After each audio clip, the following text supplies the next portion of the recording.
Sujet, disque volant. 28 décembre 1948.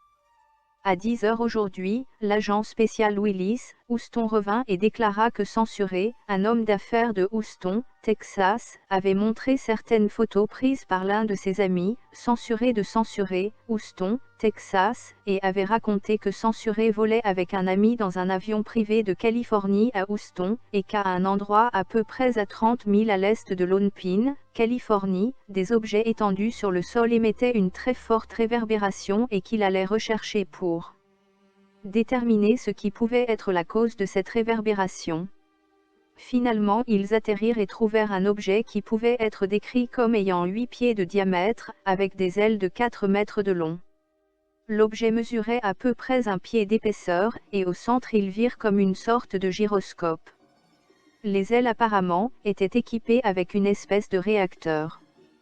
Un examen fut fait par censuré et son ami, et ils ne purent trouver de marque d'identification et prirent des photographies de l'objet qu'il avait observé.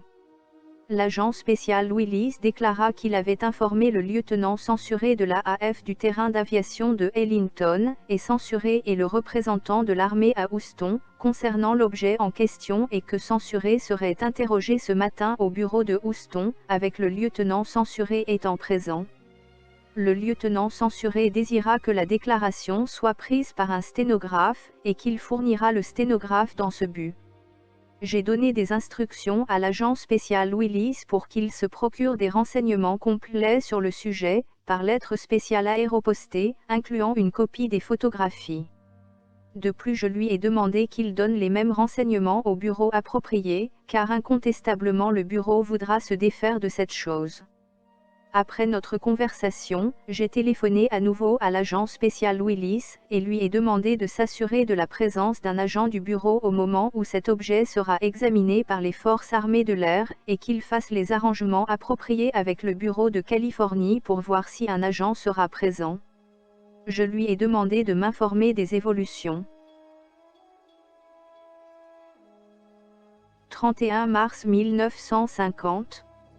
À directeur FBI. De agent spécial responsable la Nouvelle-Orléans. Disque volant. L'agent spécial censuré du district de la Nouvelle-Orléans a un frère censuré agence de publicité Denver, Colorado. Censuré a informé l'agent spécial censuré qu'un employé de censuré a été contacté par un censuré Denver, Colorado, concernant les disques volants. Censuré a prétendu avoir raconté censuré en janvier 1950 qu'il censuré connaissait un pétrolier de Denver appelé censuré, également connu sous le nom de mystérieux Monsieur X, et un fonctionnaire de censuré Denver, Colorado. Censuré déclare qu'il a loué de la terre dans le désert de Mojave en Californie et que sur cette terre un disque volant avait été trouvé intact, avec 18 occupants d'une taille de 3 pieds ressemblant à des humains, tout morts mais non brûlés. En plus de cela, on a rapporté que le disque était fabriqué dans un métal très dur et pratiquement indestructible.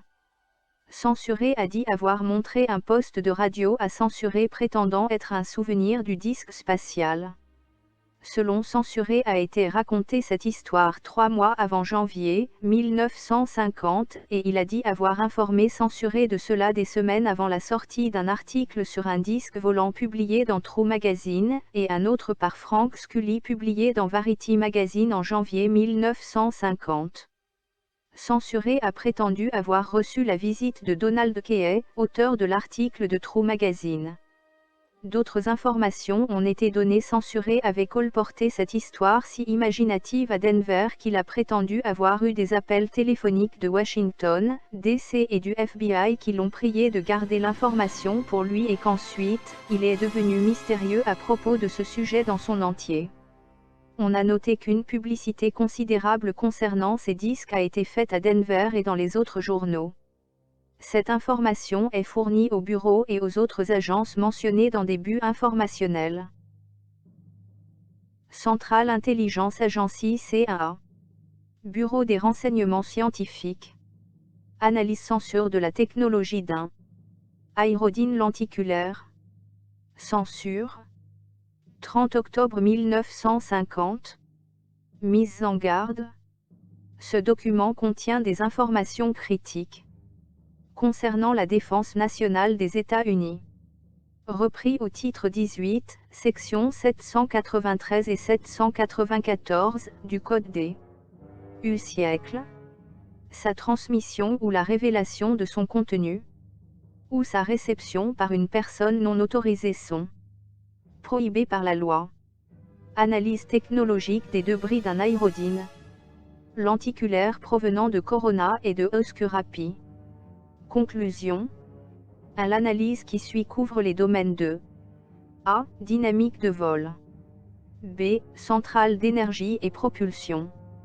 C. Construction. D. Aéroélectronique et navigation. La plus grande partie de l'information technique provient du projet publié par Department of Defense Censure Special Study, Unidentified Lenticular Aerodyne Technology Transfer, ULA1, censure. 3. Une réflexion est en cours pour coordonner les activités d'étude. Censure opération centrale et technique de synthèse et de diffusion avec le code censure fonctionnera sous la directive de censure des agences de renseignement des forces armées. 4. L'utilisation censure dernière ligne de défense a été réglée comme la récupération de la centrale d'énergie censure estimée comme un potentiel réactif thermique, ainsi censure. 5. Ce consensus du 16 novembre 1947 mena au meeting top secret extraordinaire qui se tint le 14 juillet 1949, à Blair House, où le président proposa que le know-how, comment savoir, de toute nouvelle technologie sera partagé avec le Canada et le Royaume-Uni. Discussion. Avant que les données de vol dynamique concernant l'aérodyne de forme lenticulaire ne soient disponibles à SAN, les problèmes dans les calculs de résistance des corps en mouvement dans l'air, avec une vitesse supérieure à celle du son ne pouvaient pas être solutionnés. Dr Censure de l'USAF Scientific Advisory Board avait développé une théorie analytique sur le vol dynamique de l'aérodyne de forme lenticulaire non identifiée récupérée sur un site de crash près de Censure en juillet 1947. Censure a soumis une équation fonctionnant sous la condition suivante. A. La viscosité du fluide d'écoulement peut être négligée. B. La pression est une fonction donnée par la densité de l'air. C. L'écoulement est un mouvement sans vortex. 3. La condition A implique que la résistance à la friction de l'aérodyne de forme lenticulaire soit négligeable. Ceci n'est bien entendu pas totalement justifié d'un point de vue conventionnel. Cependant, il semblerait que la résistance à la friction et que la résistance à la couche limite, due à des effets de compressibilité puissent être considérées séparément. En d'autres termes, il peut être supposé que la forme des vagues de compressibilité et leur contribution à la résistance soient altérées par de très petits trous, ainsi elles ne sont pas altérées par la viscosité. La condition B permet deux facteurs limites, la compression adiabatique et isothermique ou la dilatation des éléments de flux fluide. Le premier facteur correspond à une condition sans aucune chaleur, le second postule que la conduction chaude est si parfaite qu'il n'y a pas de changement de température, quoique dans une partie du fluide impliqué dans le flux autour de l'aérodyne. Le premier facteur est probablement plus près de la réalité, ainsi la théorie adiabatique peut être utilisée. S'accordant avec les lois de Helmholtz des mouvements de vortex, aucune vorticité ne peut être créée dans un fluide parfait, si des forces externes sont conservatrices, et si la pression est une fonction de la densité seulement. La condition C est donc justifiée par les deux précédentes conditions A et B. 4. Le docteur Ranulf Van a été consulté suite à son travail sur la conductibilité électrique des fluides dans les champs magnétiques. Les analyses du réacteur de fusion et les qualités de la surface de tension du revêtement extérieur de l'aérodyne ont suggéré que le vaisseau se déplaçait dans l'air par censure. On croit que le vaisseau voyage dans l'espace en utilisant du plasma ionisé, les lignes de force magnétique des planètes flottant dans l'atmosphère. Ceci peut aider à expliquer la manière dont le réacteur de fusion fonctionne dans un environnement spatial. 5. Les analyses structurelles et conceptuelles faites par Air Force Air Material Command ont tenté de conclure que les métaux et les plastiques. Censure. Il n'y a pas d'indication visuelle permettant de dire que l'aérodyne était pilotée par transmission radio. Tous les contrôles paraissent être manuels. Les méthodes de fabrication sont pour l'instant inconnues. Une comparaison des techniques de laminage connues suggère que le moulage et la fonte du vaisseau ont été faits ensemble par un procédé, faute de mots mieux adapté, sans couture physique. Ministère de l'Armée de l'Air. État-major de la division des messages classifiés reçus. 2. QG 13 accent grave MOSI Disto Futa FB Omaha Nebraska. Pour DIR des enquêtes spéciales de l'UCIEC Air Force Watch. DC. Info, commandement du 14e district de l'OSI base aérienne de Lowry, Colorado. Commandement du 17e district de l'OSI base aérienne de Kirtland, Nouveau-Mexique. Rudy Fick dit que les soucoupes volantes en provenance de Vénus sont venues sur Terre par accident. Rudy Fick, vendeur de voitures bien connu à Kansas City, s'est arrêté à Denver il y a 2 semaines pendant qu'il revenait de Ogaden, Utah. À cette époque, il avait invité le directeur de l'agence de Ford. Leur conversation fut interrompue par des ingénieurs arrivant pour une réunion, l'un d'entre eux s'appelait Coulter. Coulter révéla une information étonnante.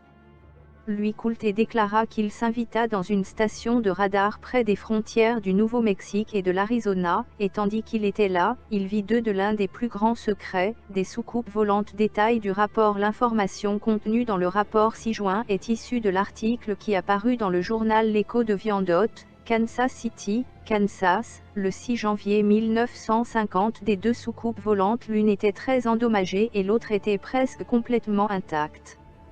Elles étaient composées de 2 parties, un habitacle ou une carlingue d'environ 6 pieds de diamètre. D'un anneau d'une largeur de 13 pieds et de 2 pieds d'épaisseur entourait la carlingue. Celle-ci était construite dans un métal ressemblant à de l'aluminium, mais le matériau réel a défié toute analyse. Coulter avait un morceau du métal en sa possession et l'a donné à l'employé de Ford pour qu'il l'envoie à l'usine de Dearborn pour analyse. Cet homme Coulter a montré au groupe, y compris à Fick, une horloge ou un calendrier automatique, qu'il a été dérobé dans l'une des soucoupes volantes. Cette horloge ou calendrier automatique était composé de 2 pièces de métal ainsi que d'un autre type de métal très étrange. Sur le cadran de l'un des 2 morceaux est apparue une échancrure qui a tourné autour du disque, correspondant à un cycle de 28 jours. Selon l'information donnée par Coulter, une 50aine de ces soucoupes volantes furent trouvées aux États-Unis durant une période de 3 ans. De celles-ci, 40 sont dans les 7 bureaux de recherche des USA à Los Angeles. Chaque vaisseau était constitué par des équipages de 3 êtres. Les corps contenus dans le vaisseau endommagé étaient carbonisés, mais les occupants de l'autre vaisseau étaient dans un état de parfaite conservation, bien qu'ils soient morts. Tous étaient d'une taille uniforme de 3 pieds, blonds, imberbes et leur dentition était complètement exempte de garniture ou de cavité. Ils ne portaient pas non plus de sous-vêtements, mais avaient leur corps comme bandé avec du ruban adhésif et étaient habillés comme avec une sorte de fil. Une quantité de nourriture sous la forme de comprimés a été trouvée dans le vaisseau. Monsieur Fick a supposé que la raison derrière le manque apparent de sécurité était que le gouvernement voulait que l'information se propage par des sources officieuses jusqu'à ce que le public soit plus ou moins au courant des faits. Monsieur Fick estime que le ministère de la Sécurité militaire craint que le choc soudain d'une information concernant la possibilité réelle de voyages interplanétaires soit la cause probable d'une hystérie de masse.